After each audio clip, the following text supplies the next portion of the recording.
Bane wendi. Kyekiriwo ngonyumide mukazi. Naye gwe sikulamu yiyo. Izo inakwesala. Anti kati awo kyekigendo twawula nze naawe. Kuba ati nyiza okubba zitaaga. Nsante ndi muyiriri. Nange ndi muyiriri. Nenga bitambula butya sofa. Nenga bye bimu tebikyukanga, omusajja akyafuga, mmere ekyali ya bbeeyi, amafuta ga layisi. Enkoko tukyazirya kwegamba bye bimu tebikyukanga. Ekamera nga nnyingi. Kyoga ndi star. Okay. Baby girl. YouTube. If YouTube please start. Okay, Munji. Sofa kubanga moto yandi kusawa zinene wakusanga yinzo kugamba Munji WhatsApp kyekiro kubanga twakuma kufunako wali ku show ya Comedy Store. Banga no liyiseewo nosoka wekweka mwawo. Buzibu kiki kyatuka? Si buzibu omuntu wekweka abana obuzibu mwagala biyisi. Nze yusimbira ne biyisi nenga mbire wange. Just omuntu mberamu akalera bayo. Waliwo abantu abagala kibagamba abagala amataala. Waliwo atagagala. It's just natural. So just sinyo amataala. Nedda wagagala. Di. Nedda. Ankola ki? Ngotupe nyimba buli kaseera bikasera nyimba. Ya ekyenyimba kyo tuli muzikolako ne industry namwe mulaba weri. Mubera mu complaining buli saawa abantu bayimba music smaya music abanyiza simwe aba complaining. So omuntu abayina ogenda ko mu studio nafuna formula empya oba nayiya abantu kyalowooza kibajja okwagala.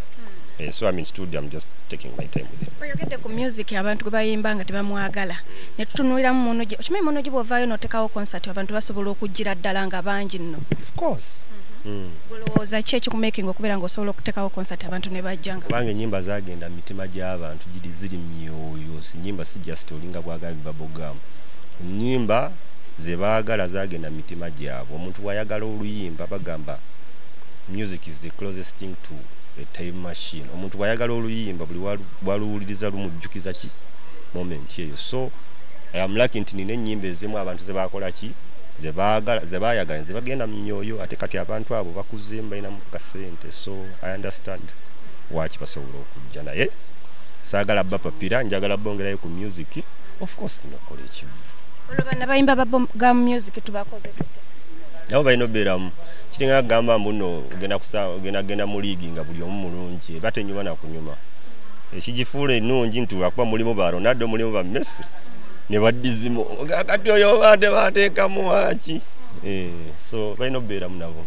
Tunyumya kuno nakuli banaye Munji omukyala ali ate banaye mukyala wange omwagaza kijalipo atalina mbwa anti banno beekubye embaga abalala bagenda mu makoti ne beewasize ssente z'embaga embaga kale soko oba omanyiko ku budget olooza average embaga eri mu sentiment ndane enkoko nogasobola obulwa $5,000 eziwasomo embaga $5,000 naawe embaga ki abantu bagamba embaga za $2,000 kati nze $2,000 saawa zino nzina $2,000 tugenda zikola mu business kola ekintu ky'osobola tujja gikuba embaga ejja kujja bannaye mwana gwe oyagala embaga wakajemuuza emirundi 7.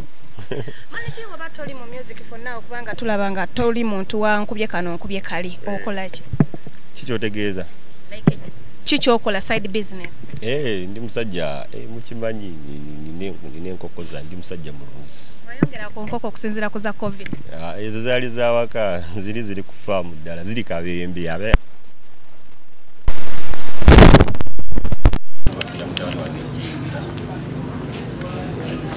kiringanga bikonde binyuma Lydia nyankwatire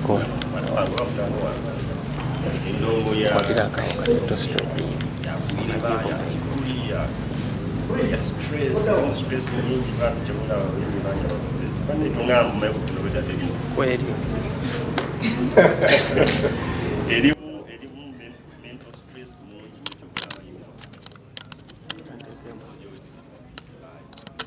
that's why people like me, there are very many artists abatagala nyo kubeera mu maaso go buli ssaawa kubanga it's for your personal mental space oyagala n'obeera mu bibyo that way you can think better to make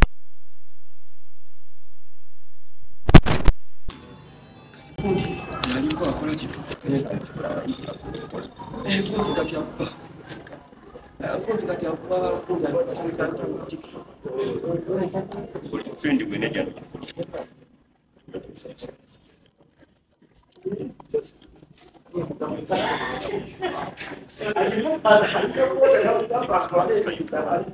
Sanchez, soko ji.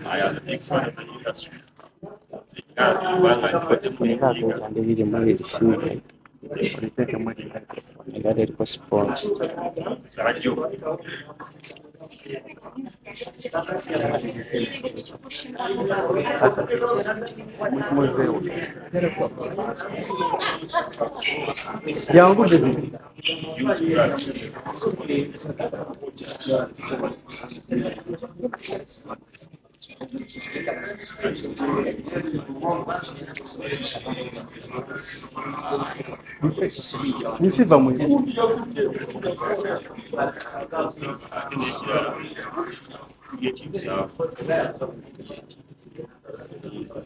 Some people say yes.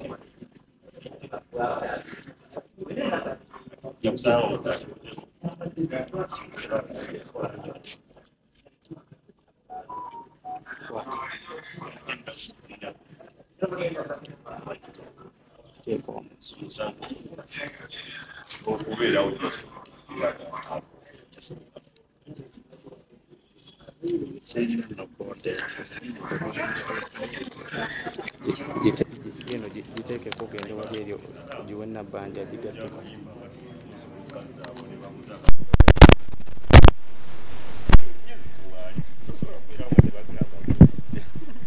It's just media mubyagala ebasanyusa.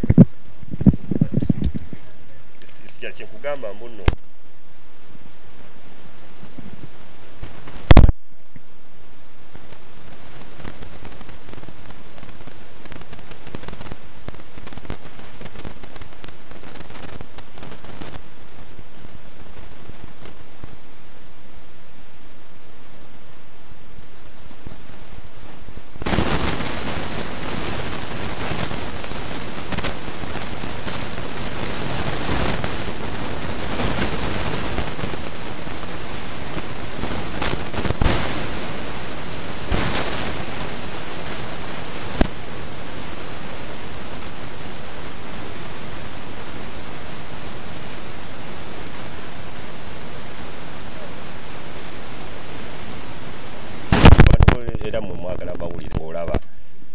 People listen to music simply because they want to release stress.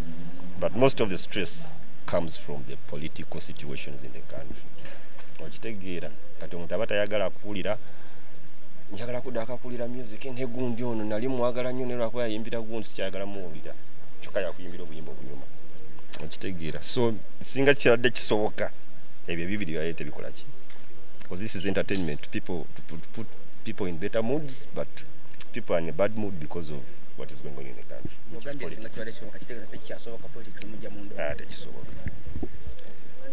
Politics alimu sente nyingi ate abayimbi baabuli baabo.